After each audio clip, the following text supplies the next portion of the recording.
Ciao a tutti. Oggi sempre lì nel discorso di votare sì o votare no. Allora, io vi invito a leggere almeno la prima parte appunto. Ho anche pubblicato un video che mi è sembrato molto intelligente, divertente, um, della la mia sorella Costituzione. Perché lei diceva io voto no. E spiegava chiamava la Costituzione sua sorella e spiegava che mentre erano lì a studiare per disegnare bene la Costituzione, lei intanto si divertiva. Però alla fine lei ha capito che adesso che lei ha già una certa età, la Costituzione, la sua sorella, appunto è abbastanza giovane. Intelligentissimo quel video, mi è piaciuto tanto. Allora, come vi ho detto, la ragione per cui io ho vissuto negli ultimi 15 anni sono state due. La prima parte, quando non sognavo di essere madre, era quella di entrare in giurisprudenza, fare giurisprudenza in Italia, ma non per vanità, per niente, solo perché so che fare giurisprudenza in Italia, nella Europa, è diverso di fare giurisprudenza in Brasile. Logico che qua io avrei una base molto più solida per una questione storica, per tutto. Ricordatevi che la Bologna, per esempio, ha una delle università, se non mi sbaglio, la più antica in assoluto in Italia. Quindi c'è un patrimonio storico, quello che ho detto, perché io amo l'Italia, non amo gli italiani, io amo l'Italia. Perché? Perché l'Italia custodisce sì un patrimonio inestimabile a livello culturale. Purtroppo gli italiani non sono stati educati per custodire questo patrimonio inestimabile culturale e sì, è veramente triste questo. Comunque vabbè, torniamo al dunque. Quindi negli ultimi 15 anni, quando non sognavo di essere madre, io avevo un obiettivo, fare giurisprudenza.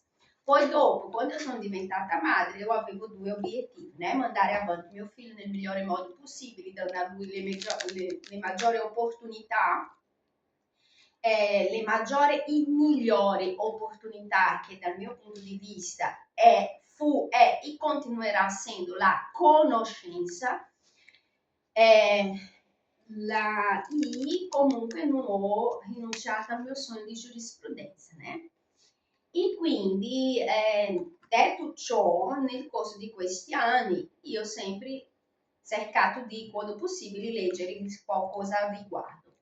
E ho anche già detto in un altro video, quando ero molto vicina ad arrivare al mio sogno, che era il 2015, proprio quando sono rimasta incinta del mio figlio, nel 2015 io avevo comprato tutti i libri nuovi del liceo che stavo frequentando, ero veramente così entusiasta, che mancava così poco.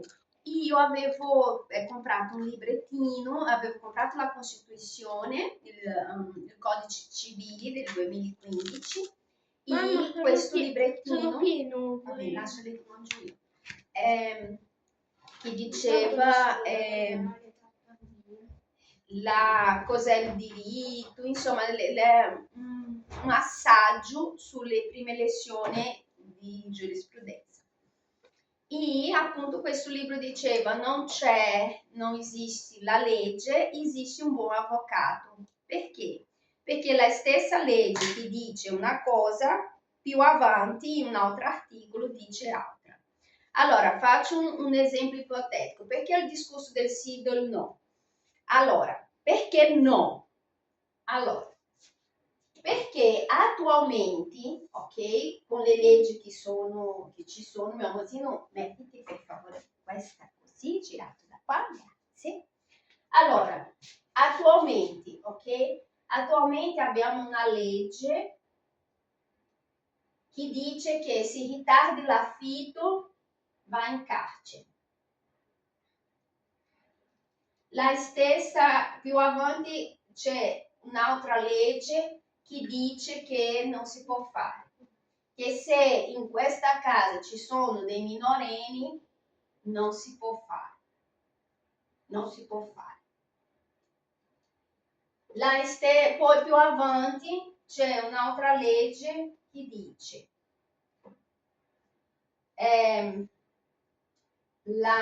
se sei sotto la tutela delle assistenze sociali non si può fare. Si può fare.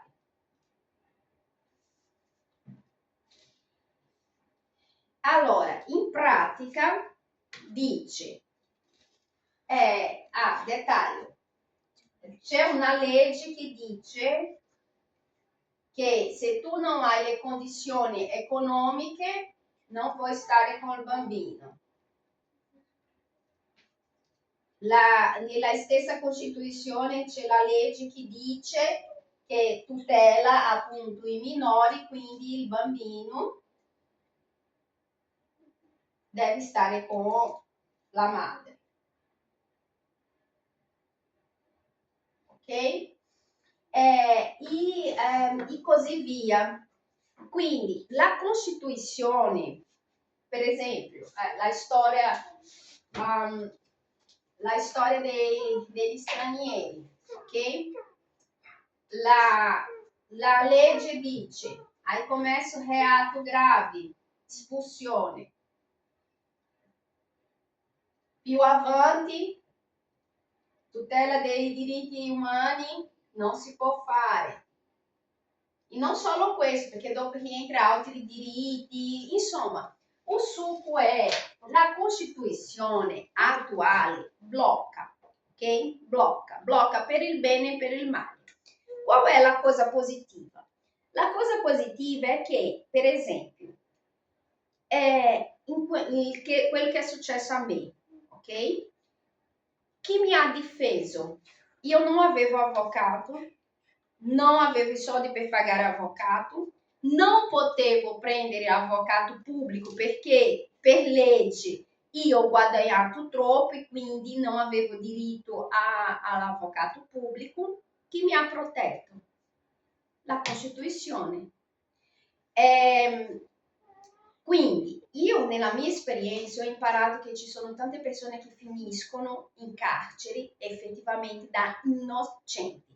Principalmente, e ci tengo a ribadire il parere della CTU fatta dal dottore Pesavento di Padova, e di lì si capisce perché anche a Padova tanti bambini sono strappati, Dio sa cosa succede. A Padova c'è un grande nucleo di ricerca all'interno delle università e altri giri brutti, ve lo dico perché l'ho visto con i miei occhi. Comunque, principalmente dopo questa esperienza con il dottore Pesavento, è chiarissimo che ci sono tante persone che finiscono in carcere da innocenti, ok?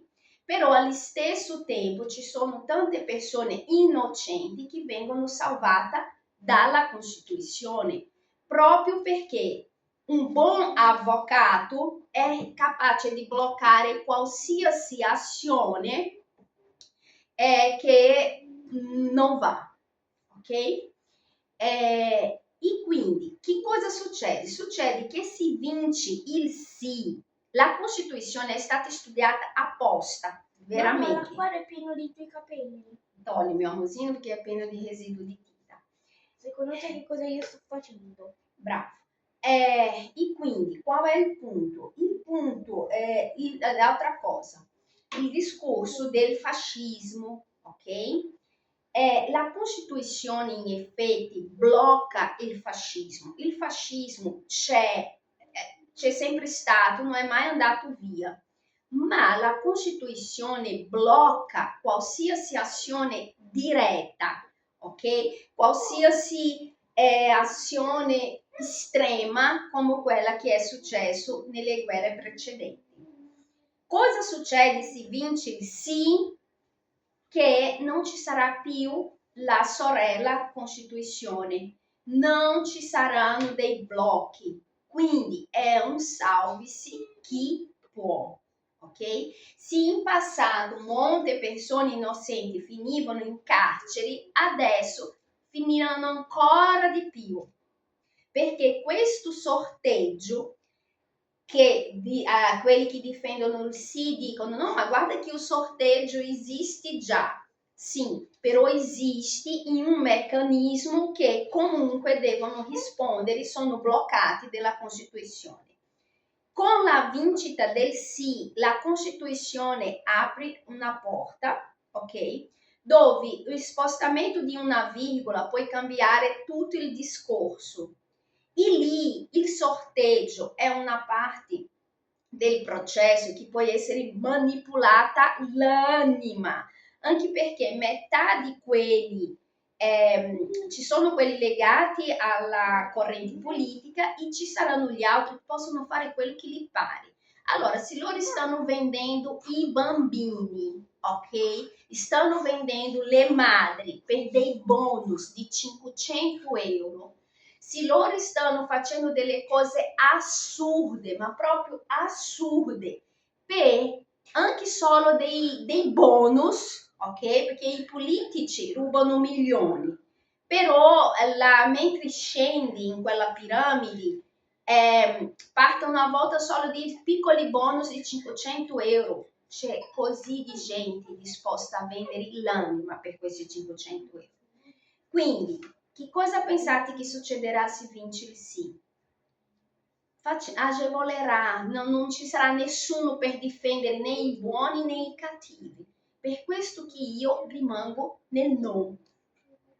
E sinceramente mi preoccupa che vinca il sì, perché io non sono, se devo scegliere sono di destra, ok?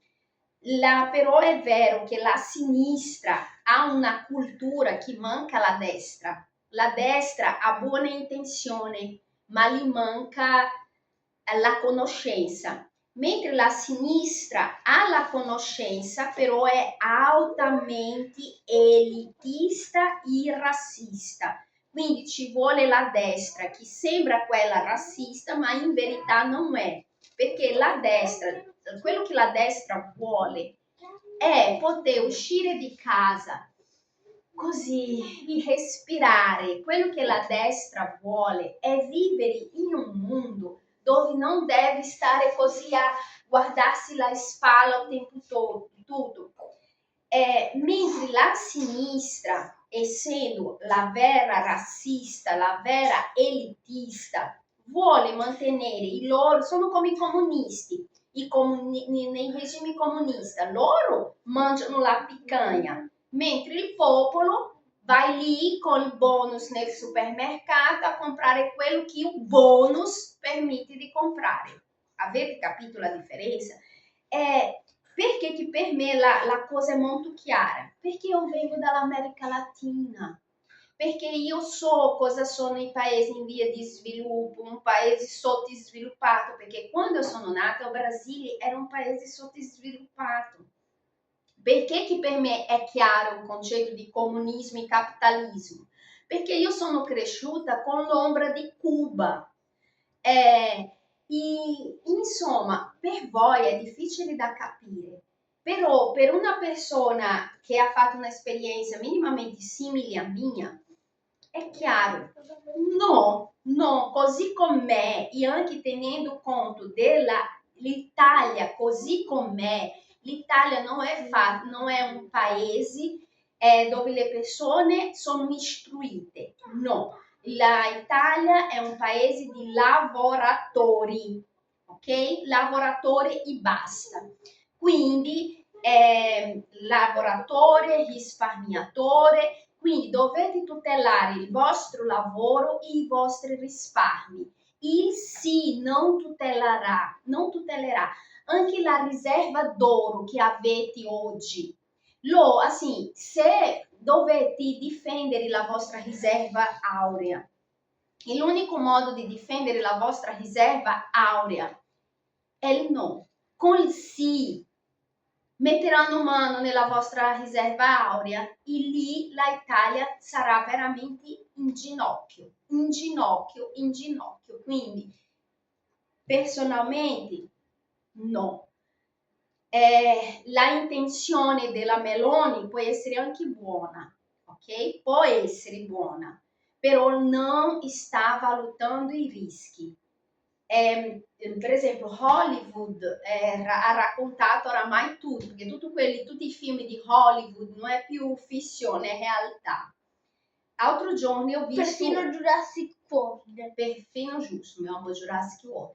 Allora, l'ultima volta... Cioè il mio film preferito di Hollywood. Allora, abbiamo visto uno degli ultimi capitoli di una serie che c'era in Amazon Prime, che era La ruota del tempo, ok? Allora, c'era un passaggio che il ragazzo entrava in un portale che lo conduceva a un mondo parallelo e in questo mondo parallelo c'era un demone che chiedeva a lui, ma tu cosa vuoi, cosa vuoi? E lui diceva, io voglio che tolga tutti questi pensieri della mia testa, tutti questi ricordi. E lui ha detto, ok, fatto. E lui ha detto, hai fatto bene a chiedere, ma hai fatto male a non stabilire prima il prezzo da pagare. Il morale della favola, lui ha detto, visto che non hai stabilito prima il prezzo da pagare, lo dico io, prezzo da pagare. Il prezzo da pagare era la sua anima. Beh, assim, fortuna che dopo la sua amica è riuscita a salvarlo, però lì era il caso. Però il succo è questo. La intenzione del sì può essere buona, ma da un momento che si sta votando solo il sì e il no, e non si sta stabilendo prima che qualora vinca il sì, non si può cambiare determinati punti della Costituzione, come per esempio che il fascismo è ripudiato, che la guerra va ripudiata, che l'Italia ripudia la guerra, finché non vengono stabiliti i paletti di questo sì, è un po' come fare il patto con questo demonio. Lui ti dà quello che tu vuoi, però dopo dice lui il prezzo da pagare. Il prezzo da pagare può essere che in un determinato momento, non troppo lontano, troviamo i fascisti tutti insieme a votare, e lì c'è la strage dei non europei, oppure i musulmani, e lì c'è la strage di tutti i cristiani. È questo il succo. Alla prossima.